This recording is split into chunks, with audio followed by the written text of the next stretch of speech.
Hey everyone, good evening. It's Scott at Scott Trades on X with StockMarketMentor.com and your chart of the day.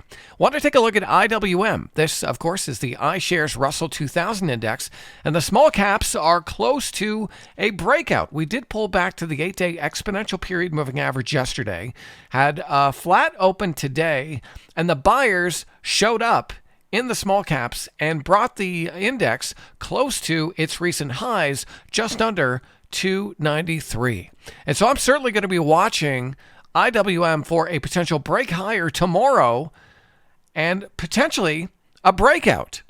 Now, if you are trading this, you can, of course, buy IWM. But if you have a smaller account, you might want to try TNA. It's a little more fun. It has a little more leverage. And again, same kind of setup, in an uptrend above all the key moving averages and a pretty clear pivot right around 70.40. And so look for a move through and a close above that level coming on volume here on TNA and the same level on IWM. And there's your trade for the small caps from StockMarketMentor.com. I hope that video is helpful. My name is Scott McGregor at Scott Trades on X. I'll see you next time.